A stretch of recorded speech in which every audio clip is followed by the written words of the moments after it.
यहाँ छ मेरो बैगुन फलेको यस्तो फल्या छ। मैले त्यो चाइनिज स्टारले रोपेको थिएँ।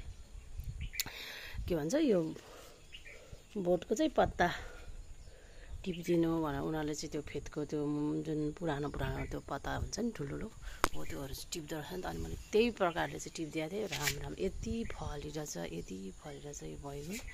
एउटै बोटमा कम्तीमा नि 50-100वटा जति फलिरहेछ यो बढी है।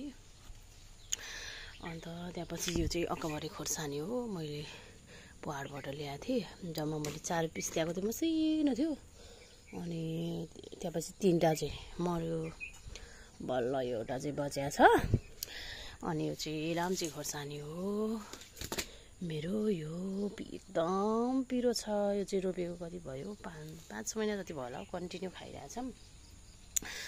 अनि अहिले चाहिँ यस्तै छ। अन्त आज मैले चाहिँ यहाँ पनि छ खोर्सानी अर्ग्यानिक। यस्तो पिरो छ नि यो खोर्सानी, बाफ्रे। अन्त सानो खालको फर्सी रोपेको छु। यहाँनिर छ काँक्रो, यहाँनिर छ सिमी। अन्त आज चाहिँ मैले स्न्याक प्लान्ट रोपिदिएको 3टा। यो 2टा चाहिँ मेरो पसलमा लाने 2 प्रकारको छ। यो चाहिँ 2 टाइप्सको। अन्त यो चाहिँ पसलमा लगेर राख्नु पर्यो भनेर यो 2टा चाहिँ बनाएको। यो चाहिँ माथि मेरो टपमा राख्नु पर्यो, छतमा गर्दा 3टा एकदम बिग साइजको गमला छ है। अनि यहाँ फुल फुल्या छ। मेरो आँप चाहिँ यसपाल फलेन। अनि यहाँ एउटा करेलाको बोट छ। अनि यहाँ छ यो के चाहिँ लौका। अन्त यहाँ मैले पहाडबाट ल्याएर रोपेको थिएँ। यो चाहिँ पालुङको साग, सिम साग, साइली साग चाहिँ 4टा जति बाँचेको थियो। अहिले चाहिँ यति भरि भइसकेको छ। यहाँ छ मेरो लट्टे आइटम। यहाँनिर छ चाहिँ लट्टेको आइटम छ, एकदम मिठो। अनि यहाँ रोपिदिएर चाहिँ एउटा फर्सी। यो चाहिँ सानो एरिया छ तर एकदमै सबै कुरोहरू चाहिँ अटाएको छ है। यहाँ पनि एकदम मजासँग फलिरहेछ बैगुन चाहिँ एकदमै होलसेलमा धेरै टन्नै छ। यहाँ पनि छ बैगुन। अन्त भयो यहाँ इस्कुस। अनि यहाँ छ घिरौला फल्न थालेको छ। घिरौलाको एडभर्टाइज आउँछ नि अब घिरौलाको सिजनमा। अन्त मेरो पनि सुरु भयो है। अनि त्यहाँबाट यहाँ छ इस्कुस। यहाँ छ तिते करेला अर्ग्यानिक सब्जी। अनि यहाँ छ मेरो सिमी फल्न आँटेको छ, एकदम फुल्न आँटेको छ। यहाँनिर ढकमक्क सिमी फुलिरहेछ। अनि त्यो एकदम राम्रो खालको फुल छ। यो चाहिँ बारीको बिचमा रोपिदिएर चाहिँ यत्रो फुल्छ। फुल्न चाहिँ तर यो चाहिँ टिक्दैन रहेछ धेरै चाहिँ। सिमी कस्तो लड्रमा फलिरहेछ त होइन। मेरो ज्याङ चाहिँ थाङ्रा मेरो दिने स्टाइल। त्यहाँपछि भयो यहाँ पनि छ बैगुन त यति धेरै सप्रेर आएको छ।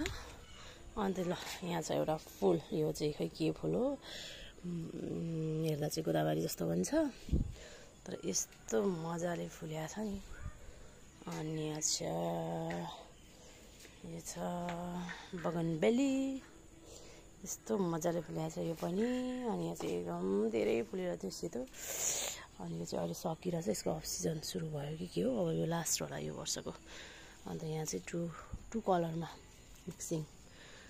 यहाँ छ वाइट अनि पर्पल हो कि पिङ्क हो। अनि यो चाहिँ पिटुनियाको यो वर्षको लास्ट हो। यहाँ टन्नै थियो तर पिटुनिया चाहिँ अफ सिजन लाग्यो।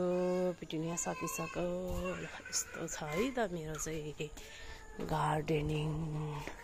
यस्तरी गरिरहेको छु म चाहिँ। यस्तै कामहरू गरिबस्छु। बिहानको 2 घन्टा चाहिँ म गार्डनिङमा दिन्छु, सब्जीहरू यताउति।